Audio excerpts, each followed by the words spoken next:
ನೋಡಿ ಈಗ ಈ ತರಬೂಜದ್ದು ನಾನು ಮಸ್ಕ್ ಮೆಲನದ್ದು ಜ್ಯೂಸ್ ಮಾಡೋದು ತೋರಿಸ್ತಾ ಇದ್ದೀನಿ. ಇದರೊಳಗಿಂದ ಎಲ್ಲ ಬೀಜ ಹಿಂಗೆ ತೆಗೆದುಬಿಟ್ಟಿದ್ದೀನಿ ಸ್ಕೂಪ್ ಮಾಡಿಕೊಂಡು. ಆಮೇಲೆ ಇದನ್ನು ಹಣ್ಣಿನ ಪಕಳಿಗಳನ್ನು ತೆಗೆದು ಈ ಜ್ಯೂಸರ್ಗೆ ಹಾಕ್ತಾಯಿದ್ದೀನಿ ಇಲ್ಲಿ. ನೋಡಿ ಎಲ್ಲ ಚಿಕ್ಕ ಸಾಬುದಾಣಿ ಏನು ಮಾಡಿದ್ದೆ ನೆನೆ ಹಾಕಿದ್ದೆ ನಾನು ಇಲ್ಲೇ. ಇವನ್ನೀಗ ಬೇಯಿಸ್ಕೊತಾ ಇದ್ದೀನಿ. ಸ್ವಲ್ಪ ಬೇಯಿಸ್ಕೋಬೇಕಿದ್ದಾನೆ ಇಲ್ಲಿ ಸರಿ. ಆಮೇಲೆ ಒಂದು ತಂಪಾದ ಹಾಲು, ಒಂದೆರಡು ಐಸ್ ಕ್ಯೂಬ್ ತೊಗೋಬೇಕು. ತೊಗೊಂಡ್ಬಿಟ್ಟಿದ್ದೀನಿ ಹೆಂಗೆ ಮಾಡೋದು ಅನ್ನೋದು ತೋರಿಸ್. ಇದರಲ್ಲಿ ನಾನು ಈಗ ಎಲ್ಲ ಹಣ್ಣಿನ ಪಲ್ಪ್ ತೆಗೆದು ಹಾಕಿದ್ದೀನಿ.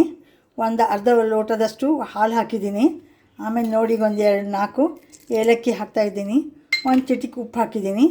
ಆಮೇಲೆ ಇದೊಂದು ಸ್ವಲ್ಪ ಜೋನಿ ಬೆಲ್ಲ ಹಾಕಿದ್ದೀನಿ. ಇದಕ್ಕೆ ಹಾಕಿ ಕೊನೆಗೆ ಸಾಬುದಾಣಿ ಕೂಡಿಸ್ತೀನಿ ಇದಕ್ಕೆ. ಆಮೇಲೆ 1-2 ಐಸ್ ಕ್ಯೂಬ್ ಹಾಕಿದ್ದೀನಿ. ಹಾಕಿಬಿಟ್ಟಿದ್ದೀನಿ, ಮಿಕ್ಸಿ ಮಾಡ್ತೀನಿ. ಈಗ ನೋಡಿ ಈಗ ರೆಡಿ ಆಗಿದೆ ಜ್ಯೂಸು.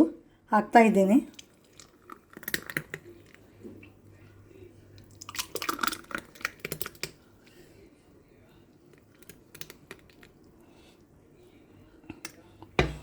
ನೋಡಿಗೆ ರೆಡಿ ಆಗಿದೆ ಜ್ಯೂಸ್. ಹಾಕ್ತಾಯಿದ್ದೀನಿ.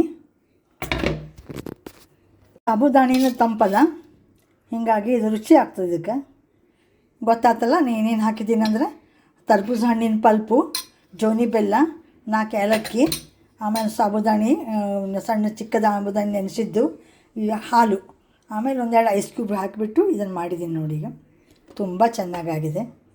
ನೀವು ಈ ರೀತಿ ಮಾಡ್ಕೊಂಡು ನೋಡಿರಿ. ಚಲೋ ಅನಿಸಿದ ನನಗೊಂದು ಲೈಕ್ ಮಾಡಿ, ಶೇರ್ ಮಾಡಿ, ಕಾಮೆಂಟ್ ಮಾಡಿ, ಸಬ್ಸ್ಕ್ರೈಬ್ ಆಗಿ. Thank you.